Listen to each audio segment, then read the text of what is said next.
2007, three men, Chris Cleverly, Ozwald Boateng, and Prince Hassan Kimbugwe, saw an opportunity to help tip Africa from endemic poverty towards virtuous growth.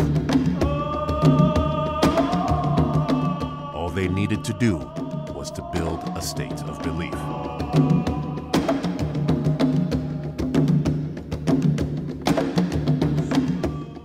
And so they created Made in Africa, a foundation to help build a better Africa. Made in Africa, an organization designed to finance projects that promote wealth and self-sufficiency in Africa. Made in Africa is an organization that myself and Ozwald and Chris set up. And really, it was more to find solutions for Africa, to take it upon ourselves, just like every African should.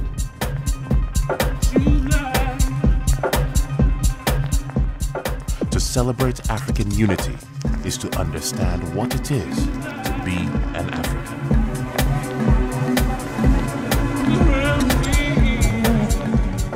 The tipping point had been reached, where one decisive act, or just one more word, could change everything.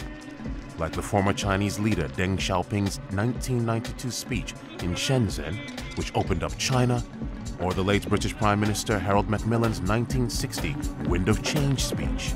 Africa needed a speech to herald the new Africa, its rebirth. Chris Cleverly created a speech to be addressed to the 53 African presidents gathered at the AU summit, but they needed the right person to deliver it. That man was the Rev Jesse Jackson, the civil rights activist who collaborated with the Reverend Dr. Martin Luther King Jr. on many of his legendary speeches. He agreed and wanted to help engineer a change.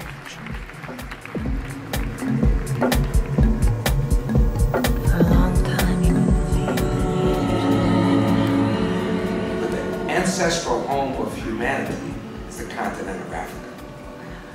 So we all come from there.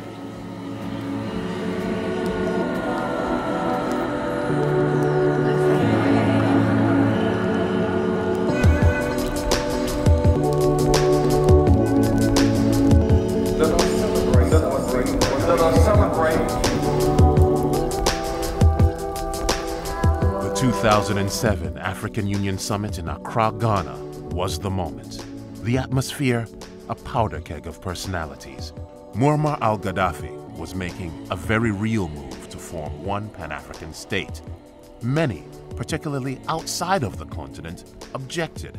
The only state they wanted to change was that of belief. Thank you, honored guests, to also consider what can be achieved.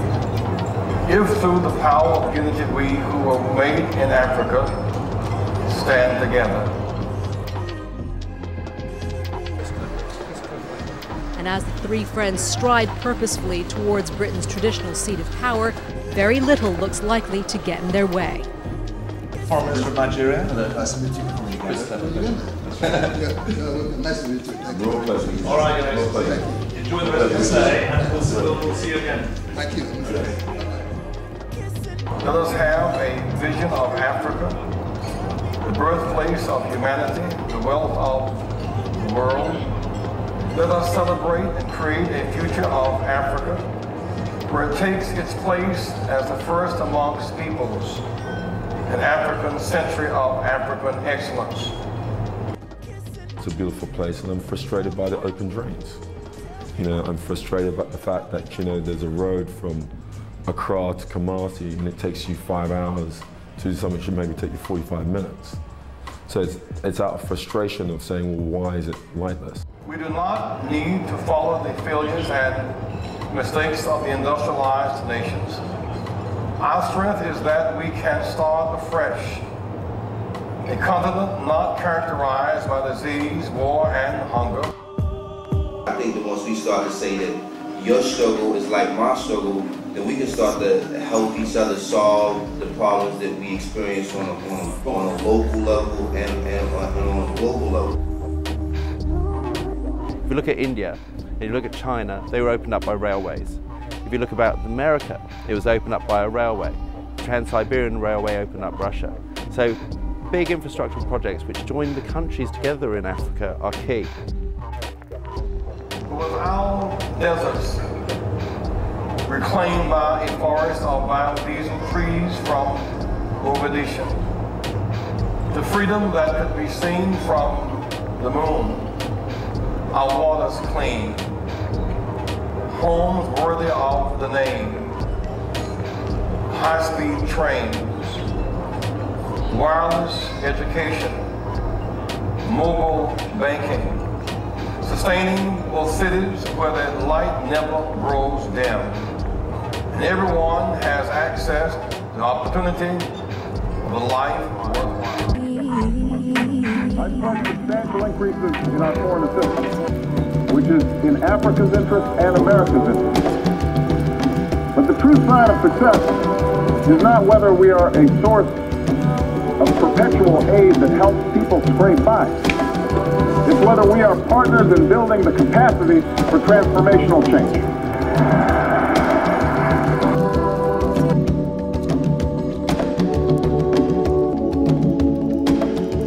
The speech the Obama test gave is almost like a mirror of the speech that Chris wrote in 2007.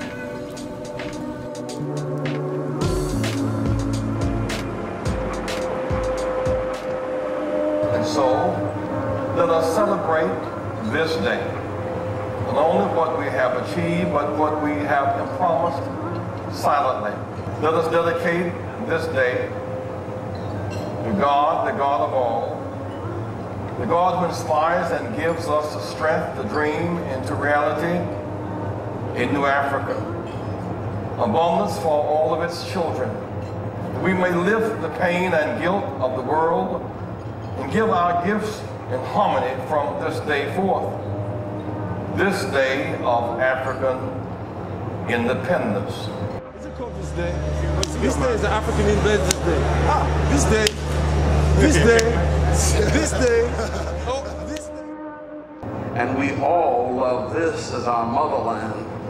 Thank you for our birth and our tradition. And African unity is an ideal that does exist and will never disappear.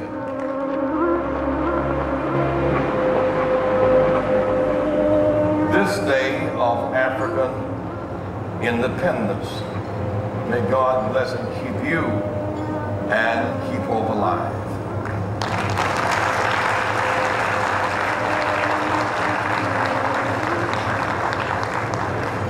And so the speech was delivered to the 53 presidents, the custodians of Africa, and like a stone thrown into a lake, the ripples of change were set in motion.